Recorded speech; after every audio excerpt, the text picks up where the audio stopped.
안녕하세요. 가이드のヨンヨンです。今回は皆さんもご存知のように9月2日月曜日に諸国法務部長官候補者の釈明会見がありましたが、その話をまとめている中でですね、今日9月4日また大きいビッグニュースが2つ出ておりまして、それを先にお伝えさせていただきたいと思います。今チョゴの嫁が教授をやっている東洋大学を検察が強制捜査をしている途中で、前娘であるチョミンが東洋大学総長書をもらって、それを使ってソウル大学院と釜山大学院に進学した話があるんですが、その東洋大の総長書を、ここが私立大学なので私文書記上の罪が明らかになりました。つまり韓国では異会による業務妨害の罪でもう拘束されることがほぼ決定です。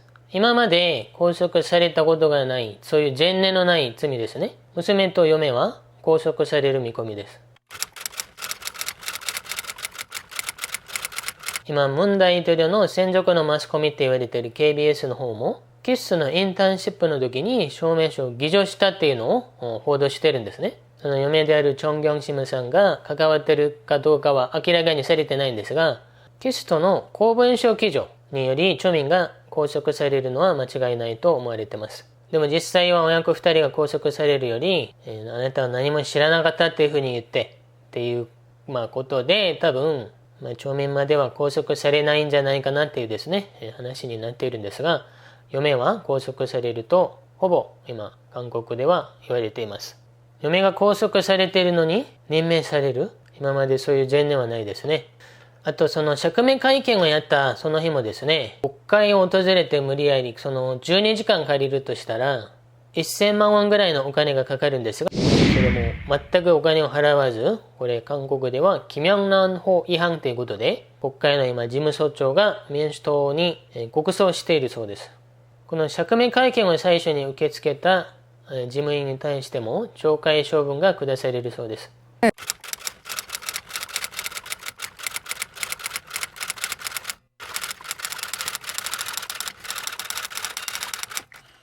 청문회 준비단 사무실로 향하는 엘리베이터에선 잠시 여유 있는 웃음을 내비치기도 했습니다. 청문회 준비단 사무실로 향하는 엘리베이터에선 잠시 여유 있는 웃음을 내비치기도 했습니다. 9月2日の釈明会見をまとめてみますと、その日も右派のマスコミは一切受け入れてくれなくて、最初80万人以上の登録者を持っている右派の YouTuber のチャンネルを最初は許可しといて、その後に無理やり外に引っ張り出したんですね。その間で一人が大きい怪我をされたんです。でその映像だけもですね、僕はライブで見てたのですごいショックだったんですけれども、その映像だけまたお伝えしようとしてるんですが、削除されてないんです。いきなり釈明会見を開いたので、記者たちもちょっと準備する必要があるってことで明日にしてくれっていう要求があったんですが、本人がですね、今日じゃないとダメだってことで開かれました。で普段民主党専用の記者だったし、その事件に対しても詳しくない記者たちがたくさんいたので、釈明会見の時に記者たちの質が低いっていう非難が結構ありました。でもその中でもですね、2人鋭い質問をした記者がいまして、僕の中ではそれが一番ハイライトだと思うので、それも後でご紹介させていただきます。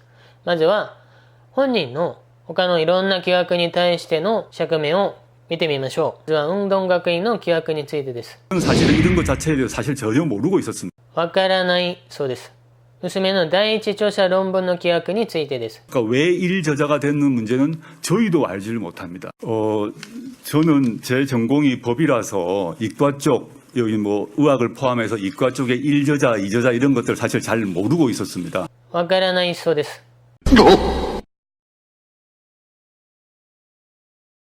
娘の奨学金疑惑についての釈明です。 저는 1학기 장학금을 받았을 때 사실 알지도 못했습니다. 만약에 저희 아이가 신청서를 작성을 했다면 신청서가 있을 것입니다. 그럼 저의 거짓말이 바로 드러날 것입니다. わからないそうです。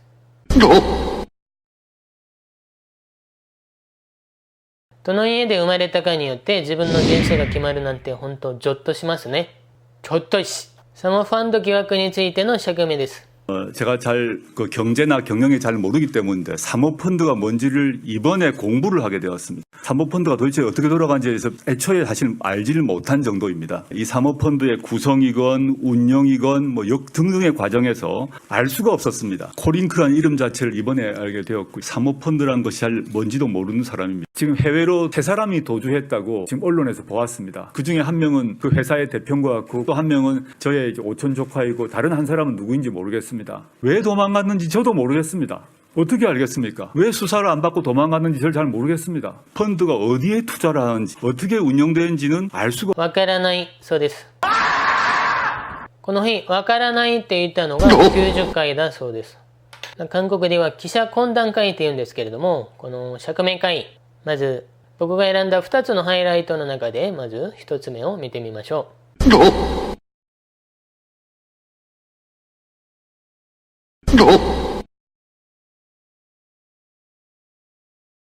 의 딸의 집을 찾는 취재진을 언급하면선 너무 힘들다, 입장 바꿔놓고 생각해달라며 목이 맨 듯 고개를 숙이기도 했습니다. 그래야 하는 것입니까? 저희 아이도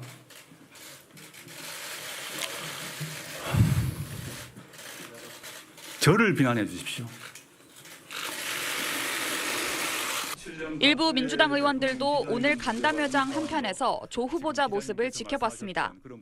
시작에 앞서 일부 실랑이가 벌어지기도 했는데 민주당을 출입하지 않는 매체의 기자는 오늘 자리 참석이 허락되지 않았습니다. SBS 박하정입니다. 공직자는 거짓말을 하면 안 됩니다. 그렇죠? 예. 오늘 간담회에서 말씀하신 부분이 만약에 나중에 거짓으로 드러날 경우에 모든 공직을 내려놓으실 의향이 있으신지요? 제가 의도적으로 거짓말을 했다면 그에 대해서 일정한 책임을 져야 한다고 생각합니다. 일정한 책임이라는 건 사퇴를 의미하시는 건가요? 지금 그걸 말씀드릴 수는 없고요. 제 말씀은 제가 지금 아는 범위 내에서 충실히 설명을 드렸는데 제가 의도적으로 허위 사실을 말하거나 의도적으로 사실을 숨겼다면 그에 대한 상응한 책임을 지겠다 정도 말씀드리겠습니다. 후보자님께는 언론 탄압이라는 게 어떤 것입니까? 언론 탄압이라 하면 정부에 비판하는 논조의 글을 쓰게 될 경우 그 언론사 또는 그 기자에게 여러 가지 불이익을 정부가 주는 것이겠죠. 기자 그리고 편집부 포함 언론사 관계자에게 전화를 걸어서 보도 전에 왜 이런 취재를 하냐고 한 번이라도 민정수석 시절 전화를 건 적이 있으십니까? 무슨 말씀인지 잘 모르겠습니다. 기자에게 전화를 걸어서 네네. 이러이러한 취재를 왜 하느냐고 민정수석 시절에 질문한 적이 있으십니까? 잠깐만. 언론사에게 네. 예, 제가 언론사 기자 아는 분 청와대에 있을 때 네. 아는 분들하고 통화한 적은 있고 오보가 있는 경우 제가 항의한 적이 있습니다. 그런 부분에 있어서는 그 민정수석으로서 편기자에게 전화하는 게 언론 탄압이라고 생각하지는 않으십니까? 그렇지 않습니다. 명백한 오보의 경우 알리고 그걸 정정하도록 했고 실제 정정되었습니다. 그러면 보도에 문제가 있을 경우에 저희에는 언론중재위원회라고 하는 과정이 있습니다. 이 과정을 거치자고 직접 기자나 언론사에게 전화를 해서 그렇게 이야기하신 거는 어떻게 생각하십니까? 언론중재위원회를 거치지 않고 수많은 정치인과 청와대 또는 공무원들이 언론인들과 소통하고 정정 얘기를 하고 있는 것으로 알고 있습니다. 그건 자연스러운 우리 사회활동이라고 봅니다. 언론중재위를 통해서만 기자분들과 소통한다는 것은 유례없는 일이라고 생각합니다. 제가 알고 있기로는 한 기자와 통화해서 너희 윗사람을 내가 알고 있다고 말씀하신 적이 있는데 이거는 언론 탄압이라고 생각하지 않으십니까? 어떤 맥락에서 모르겠습니다만 그런 발언한 적 없습니다. 없으십니까? 네. 감사합니다. あと2つ目を見てみましょう。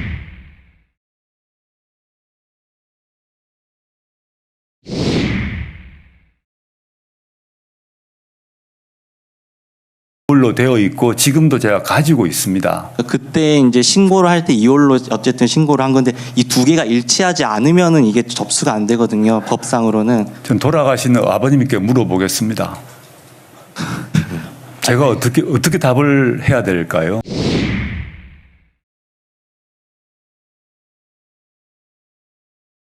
조국の敵は조국、조적 조ということで、最後はですね、本人が昔ツイッターに掲載した内容でそのままそっくりお返ししたいと思います。最後まで見ていただき本当にありがとうございました。また他のニュースでお会いしたいと思います。